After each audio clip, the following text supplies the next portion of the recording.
Vienna harbors a dark and mysterious underworld. A city beneath the city, in a manner of speaking. Downtown Vienna is known for its pomp and glamour, but underneath waits another, more sinister side. Jetzt habe ich was ganz Spezielles für euch, und zwar einen ehemaligen Luftschutzbunker. In this video, we descend into a parallel world to uncover relics hidden in plain sight. Direkt über uns, unseren Köpfen, ist momentan ein Kinderspielplatz. For one night, we roam around the underground together with locals who've been rediscovering abandoned Vienna for years. Irgendwann habe ich einfach gemerkt, es gibt so viel mehr in der Wiener Unterwelt, wo man tagtäglich vorbeigeht oder eher darüber hinweggeht und was aber die wenigsten wissen, was alles im Untergrund schlummert.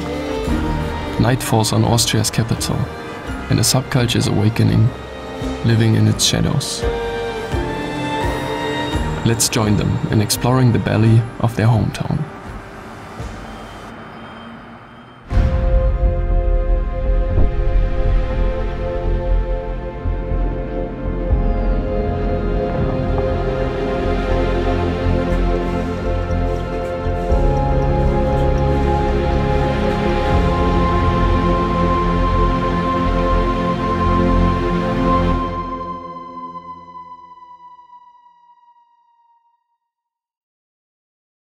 This channel is crowdfunded by the community, so thanks a lot to our supporters on Patreon.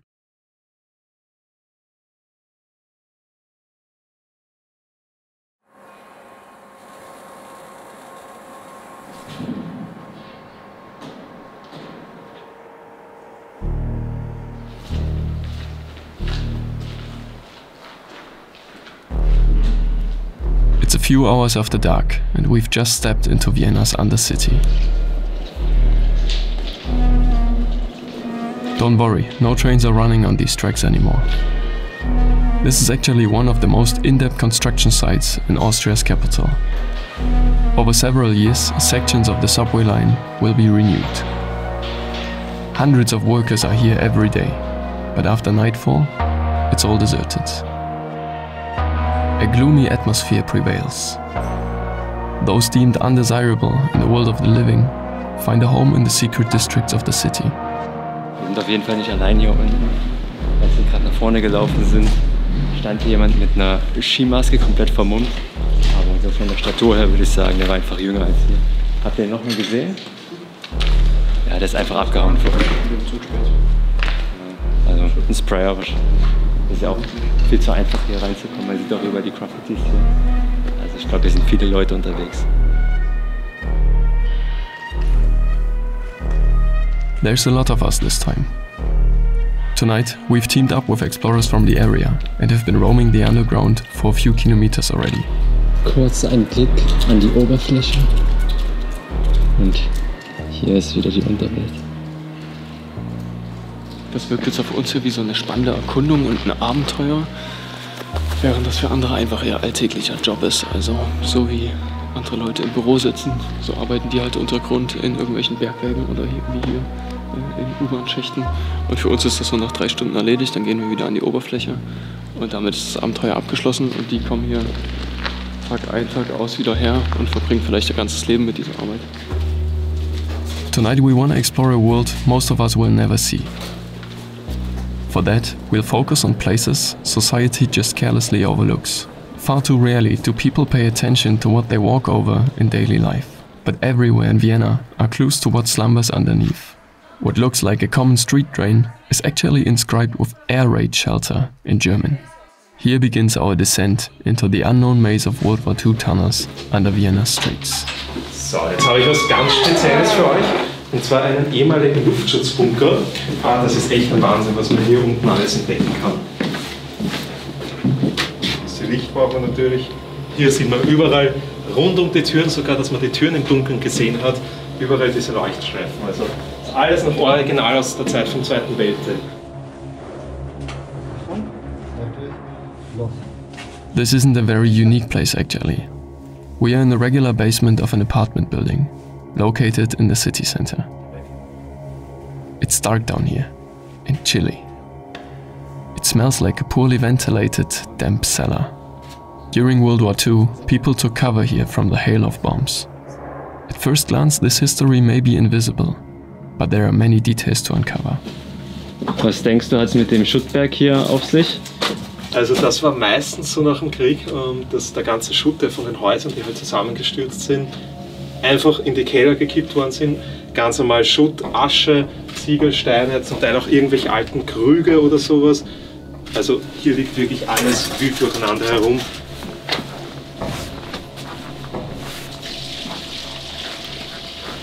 Ja, hier hört man, dass über uns noch Leute leben. Ja, definitiv. Also auch wenn der Keller vielleicht irgendwie relativ verlassen ausschaut mit diesen Schuttbergen, es sind trotzdem noch Kellerabteile aktiv, weil über uns halt ganz normal Leute wohnen. Aber dass bei fast jedem Wiener im Keller irgendwelche alten Bauwerke sind, irgendwelche Luftschutzkeller sind und sowas denkt keiner. Das ist eben das Interessante in dieser Wiener Unterwelt. Exploring this shadow world isn't a new phenomenon.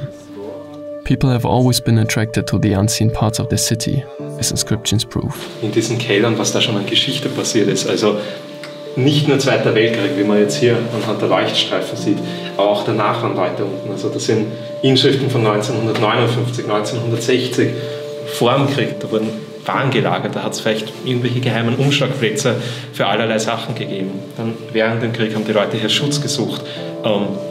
Diese Vorstellung, dass oben die Bomben gefallen sind, die Leute hier runter geflüchtet sind und einfach Schutz gesucht haben. Und auch danach die Leute einfach einen Platz gesucht haben, um von diesem Trubel von der Großstadt einfach zu entfliehen. Also das ist wirklich ein Wahnsinn, was in diesen Kellern zum Teil passiert ist und nach wie vor passiert. When digging in the vaults beneath the city center, one inevitably encounters legacies from thousands of years of urban history. Archaeological sites, crypts, mines, dungeons, and much more lie dormant underground. Now our guides introduce us to a similar site, not far from the first bomb shelter we found. They want us to document these subterranean facilities as long as history is still present. Ja, perfekt. Ja, wir sind jetzt in einem ehemaligen Kloster. Da schauen wir jetzt in einen der in meinen Augen am besten erhaltenen Luftschutzkeller von Wien. Even if it seems access is easy for us, without knowledge and the necessary tools, you couldn't enter these tunnels anymore. At the time of World War II, however, it was quite different. Front doors were never allowed to be locked, so that everyone could escape underground in the event of an airstrike. Woran erkennen wir gleich wieder, dass wir in einem Luftschutzkeller gelandet sind? Anhand der fluoreszierenden Leuchtstreifen. Hier leuchtet alles. Und zwar im Vergleich zum anderen Keller eigentlich relativ gut, finde ich. Und hier geht's los. Ab hier war dann wirklich der gasschutzsichere Luftschutzkeller.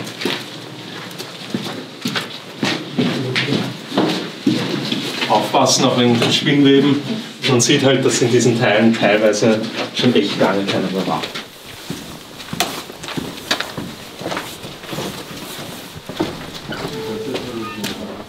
Und zwar gehen wir jetzt einmal unter diesem Innenhof, wo wir waren, sind wir einmal unten drunter durch.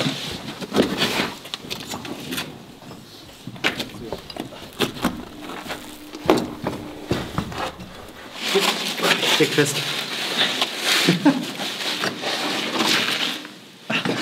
Als Laie könnte man glauben, okay, cool, wir haben einen Mauerdurchbruch gefunden. Das ist es aber nicht. Gehe ich zumindest davon aus. Nachträglich sind ja diese Rohre eingesetzt worden, das sind die Rohre von der Fernwärme. Wien ist ja komplett unterkellert und untertunnelt mit diesen Fernwärmerohren. Ich persönlich tippe darauf, dadurch, dass wir hier überall noch diese Leuchtfarbe haben, dass das einfach ein Durchgang war, dass später, wie sie diese Rohre eingezogen haben, einfach zugemauert worden sind. Das spricht auch dafür. During the last years of World War II, it might have been possible to traverse Vienna's inner city without ever coming out into daylight. The cellars of neighboring buildings were connected, just like here. If the exits of air raid shelters were buried under rubble after a bomb hit, people could escape through these far-reaching passageways. Today, the corridors between houses are usually filled in or bricked up. A guidance system made of luminescent paint showed people where to go, even in the event of a blackout. Hier sieht man eigentlich relativ gut, nachträglich sind diese Betonstützen eingebaut worden, weil hier eben über uns die Straße verläuft. Hier gehen wir schon wieder unter der Straße durch und zum anderen Gebäudeteil. This shelter is characterized by its enormous size. we wander on multiple floors and enter the basements of various buildings. There are junctions everywhere, but no sounds penetrate down from the surface. In the dark, one of the grimmest chapters of Austria's history is evoked. During more than 50 Allied bombings on Vienna, the population looked for protection in such shelters. These were built in a hurry, as there was no time for diligent work. Also da sieht man sehr, sehr gut, wie schnell die Farbe einfach raufgepinselt worden ist. Und im Prinzip sind sie einfache Keller, die dann einfach umfunktioniert worden sind. Bedeutet, teilweise ist die Decke verstärkt worden, aber zum Großteil einfach nur schön verputzt worden, wenn die Zeit dafür war, damit dieser Leuchtfarbe ausgestattet. Und dann waren sie sozusagen schon luftschutzsicher. Das ist leider diese typische Nachnutzung von den Kellern, dass dann einfach irgendwelche Geräte, irgendwie Müll entsorgt wird, weil hier stört er ja mehr oder weniger keinen.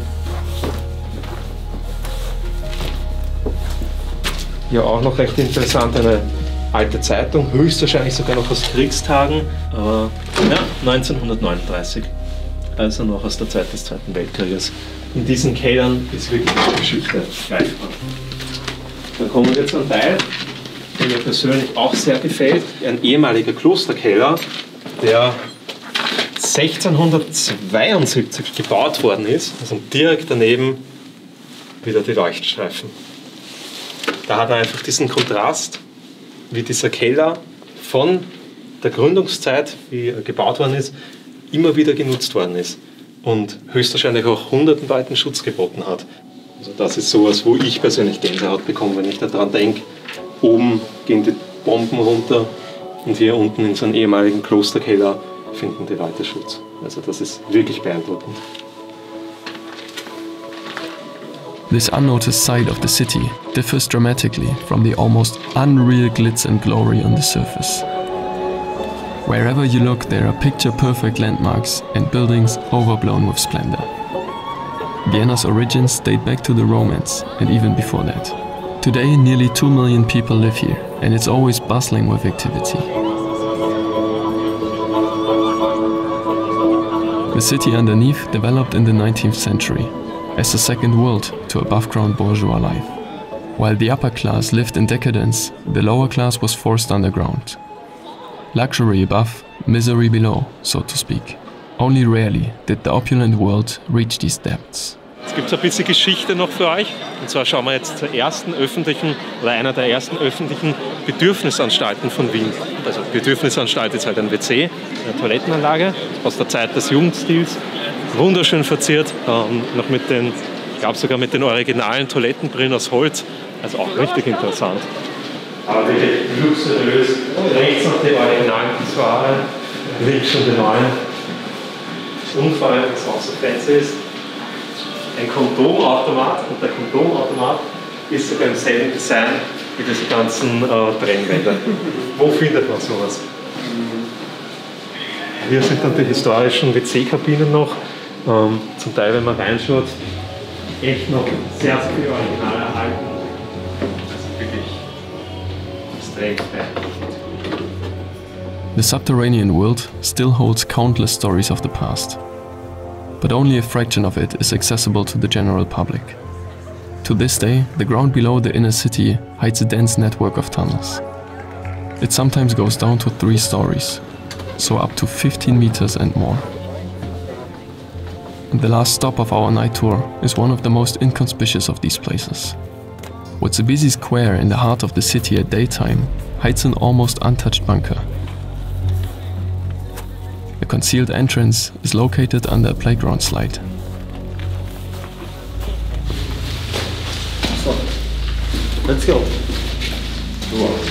Also, wir sind jetzt hier im letzten, nahezu original erhaltenen Luftschutztiefbunker von Wien. Das Spezielle an dem Bunker ist, dass der halt wirklich im Prinzip komplett original erhalten worden ist.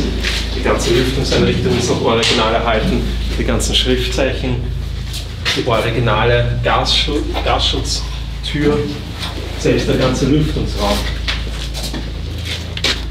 So etwas gibt es eigentlich nicht mehr. Es sind sogar noch die originalen Gasfilter drinnen. Es hat natürlich auch eine Klimaanlage gegeben, zum Heizen und zum Klimatisieren und einen Staubfilter. Aber also das ist wirklich eine riesige Anlage gewesen. Ja, das einzige Schlechte ist, das sage ich jetzt eher bis sehr spät, das ist alles Asbest. Erstens Schallschutz, wie man ganz klar hört, und zweitens auch, sollte sich ein Brand irgendwie entwickeln, hätte sich der nicht ausbreiten können. Jetzt gebe ich euch einen kurzen Rundgang durch diesen Bunker. Wir haben einmal auf dieser Seite den Eingang, wo wir jetzt rein sind. Dann haben wir hier eine Umrundung, wo man halt rundherum gehen kann. Und auf der anderen Seite gibt es den identischen Ausgang. Es ist eher ein Wahnsinn, wenn man hier jetzt dann entlang schaut, was für eine enorme Größe dieser Bunker hat. Wie man hört, ist das noch Blech, also Metall.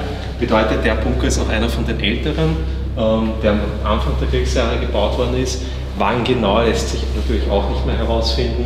Das Besondere hier ist die enorme Leuchtkraft. In der Qualität sieht man es echt kaum mehr.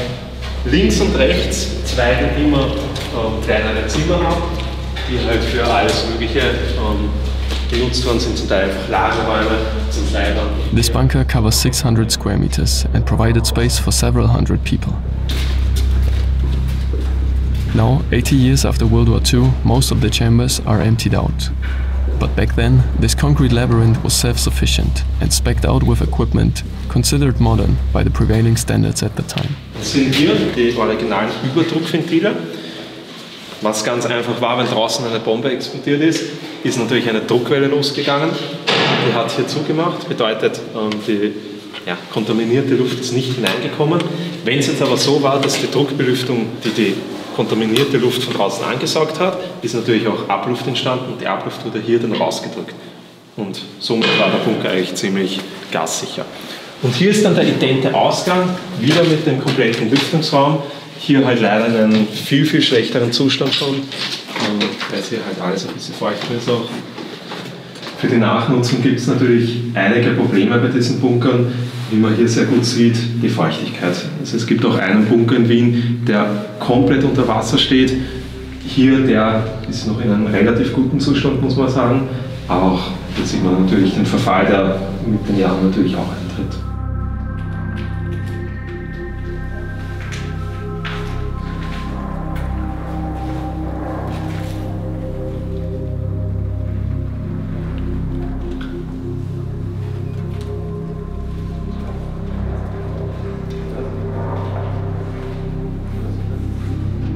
During World War II, Hitler ordered such bunkers to be built in all major cities of the Third Reich.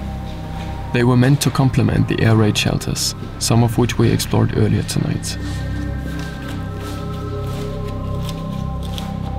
Das sind halt alles leere Räume mittlerweile. Man kann sich trotzdem sehr, sehr gut vorstellen, wie hier halt überall Leute ausgeharrt haben, während oben die Bomben runtergefallen sind. In the last years of the war, up to 40,000 people fled to these shelters, mainly mothers with their children.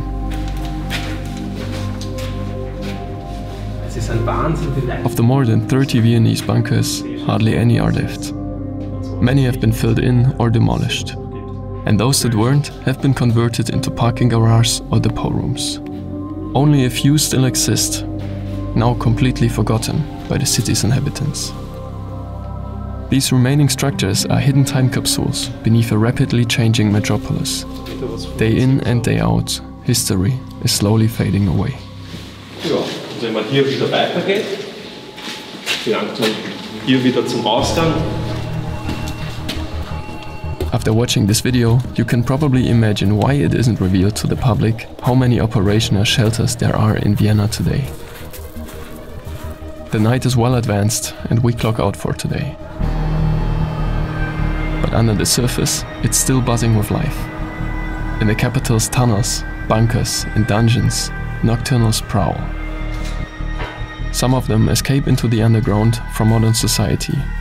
Others can express themselves undisturbed and finally feel freedom for once. And yet others are simply curious and discover what's hidden from outsiders.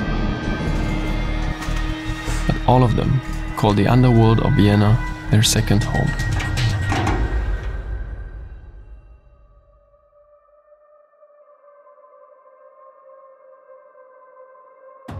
In the summer of 2021, we traveled to the Balkans, Croatia, Bosnia-Herzegovina and Montenegro to be exact. On that journey, we were accompanied by a couple of filmmakers who shot a documentary.